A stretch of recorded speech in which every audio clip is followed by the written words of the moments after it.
Hey guys, it's Phil from smilinggardener.com, and as I kind of alluded to last week, I think in my written blog, I over-fertilized my garden last week, and I want to show you what that looks like and give you a few tips.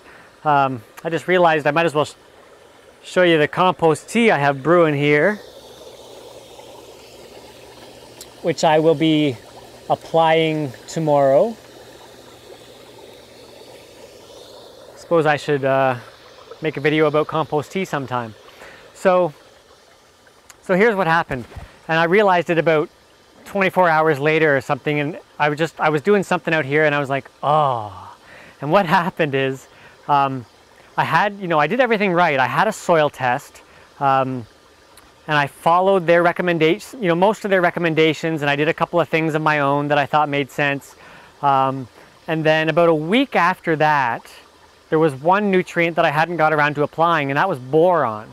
Now, boron is something that's needed at it's like 1 to 2 parts per million that boron is needed. So it's a tiny, it's a trace mineral really, but very important. Boron is needed for, it works a lot with calcium to help transport water and nutrients throughout the plant. It's really important for fruiting. And I've been reading a lot about boron in the last half year because I wrote the book and just learning a lot about it and got excited about it.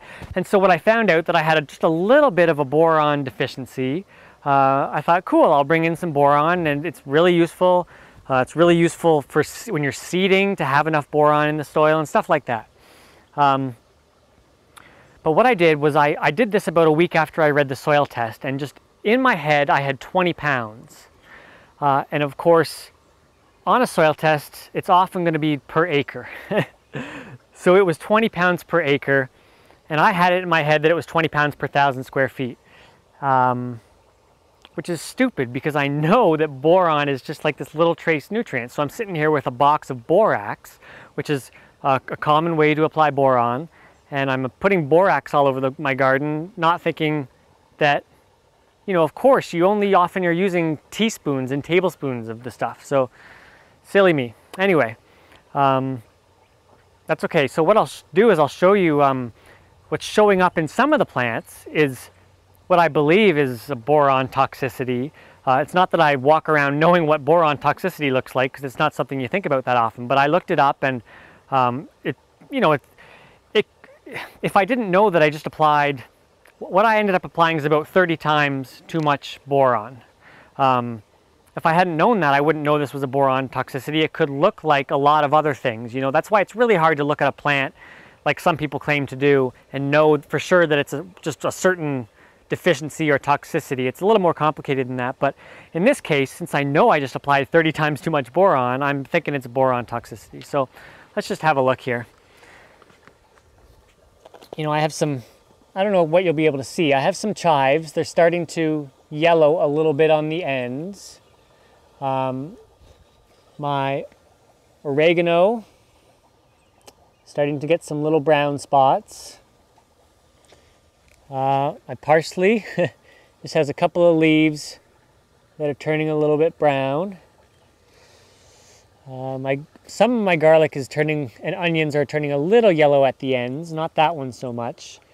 But if we really walk over and look at the tomatoes, tomatoes are kind of a sensitive plant, so you can see it really well in them. Right down there. And it's especially the older leaves, which makes sense. And,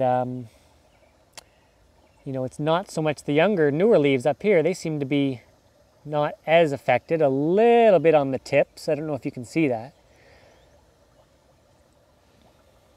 And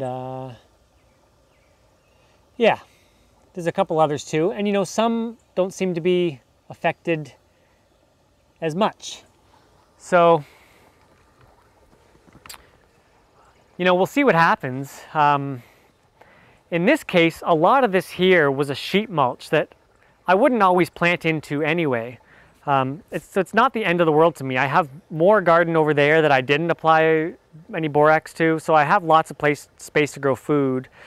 But also, you know, boron is a mineral, so it's not something that's just going to disappear if I leave it for a year.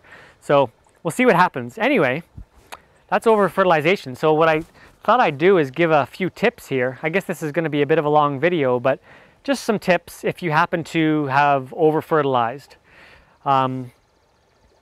You know, the first one that you'll hear about often is to just water the area really well. And I think for the most part, that makes a lot of sense. So I certainly did that. You know, the idea is that you're going to water some of the, whatever you over-fertilize with. I'm talking about boron today, but usually when people over-fertilize, it's going to be a chemical NPK fertilizer or something like that, or a weed and feed. And in that case, you know, you just want to water it and hopefully some of it will leach out. Now, it could be that you're just watering it down throughout the whole root zone, but to me, it makes sense to do that. So that's number one. Number two is, you know, you can go online and look for, oh, my hand's getting tired. There. Look for, in gardening forums and things like that, but just be wary of following those recommendations because often people just spout off stuff that doesn't make any sense to me. You know, I was looking at for my boron thing and people were saying things that didn't make a lot of sense. Now, oftentimes what they'll do is they'll recommend that you apply a certain other nutrient to counteract your nutrient. And that may be an okay idea, but it's not that simple that you can just go apply, you know, the soil's more complicated than that. What I would do is I would contact your soil lab, you know, or if you have soil test results like I did, contact your soil lab. And I didn't do that. And the reason I didn't is because I've been bugging them a lot lately with a lot of questions and I felt kind of like, oh, they're getting sick of me. But stupid, I should have done that because this is a big issue. I have boron all over the place and maybe they would have said something and maybe they would have told me to apply a certain nutrient and them I would trust, you know. What I actually ended up doing, because I know boron and calcium work a lot together, is I applied a little bit of calcitic lime and a little bit of liquid calcium, hoping that that would kind of tie up a little bit of the boron. Maybe that's wishful thinking, but I knew it's a good time of year to be applying that anyway. So just a little bit of that. In that case, I was comfortable with that. But people on the forums were recommending, you know, gypsum and other stuff. And, you know, I just don't know if you can always trust that unless you can corroborate it with a few different resources. So that's that tip. Next tip is don't go applying fertilizers unless you know you need them. Now in my case, I had a soil test result and I just did a stupid math thing. But you know, in this case, it was boron and it really was not going to be the end of the world if I didn't apply boron. You know, I was putting compost in, I was applying broad spectrum things like sea minerals. I probably had enough boron with that, and I was just getting a little too cute with trying to perfect the soil, you know. It's not that simple that you just, I just think it's better to use the precautionary principle and apply things more when you know you need them. So certainly, as I've said before, you want to have a soil test, which I did have, but you want to have a soil test.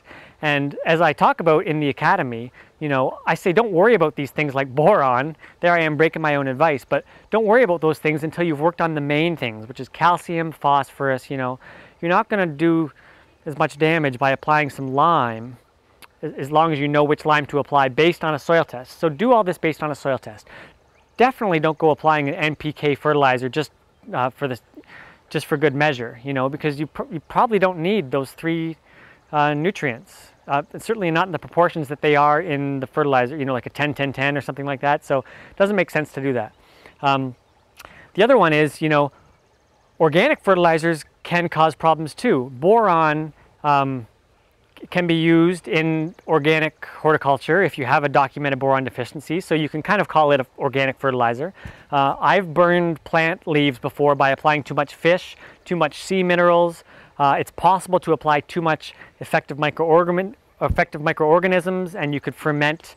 You can ferment the plants. It's very, you know, these fermenting microbes. Just if you have young, tender leaves, you could apply too much if you don't dilute it enough. So this can happen with organic fertilizers. Are you guys getting tired? Are you getting tired of looking at my face? I have a lot of tips here. The last one that I can think of is, you know, when I learned, I learned how to do timber framing down in Costa Rica, and one thing I learned there was measure twice, cut once. Because when you've laid out a big log and you've really done a lot of time measuring it, it's very easy to cut wrong and you're in trouble. So same with fertilizing. You know, look at the label, make sure you know how much to apply. It's usually less than you'd think. And look at your soil test. Make sure you've figured out if it's pounds per acre or pounds per 1,000 square feet. And just take your time and do that. So I think that's all of my tips I have for today. So yeah, just you know, fertilize with caution. Don't go applying a bunch of stuff just for good measure. If you do over fertilize, call a soil lab, a good soil lab.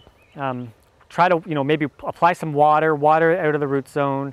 Oh, yes, I do have another tip. Last tip is apply some, I think it would be a good idea to apply some humates if you have humic acids, because they tie up toxins in the soil. I know they can tie up certain things, and I wonder if they would tie up some of the boron. Also, if you apply organic matter and some compost tea like I'm brewing here, or some EM, maybe some of those microbes will do something with those nutrients that you have in there that you have too much of. Maybe they'll get them into their bodies. Maybe they'll biologically transmute them into something else. You know, we don't really know. But if you can improve that soil food web, maybe they will help buffer those toxins, and so will the humates, humic acids, organic matter. So that's my last tip. So that's I don't know how long this video is going to be, but hopefully you're still with me. If you haven't picked up those 15 vital organic gardening lessons for becoming a better organic gardener, you can get those at smilinggardener.com, right on the main page there. And those are just a bunch of lessons that I think are really cool, that I thought were really cool when I was studying organic gardening sort of for the first time. So hopefully this has been helpful for you today. I hope you're enjoying your gardening season, and I'll see you next week.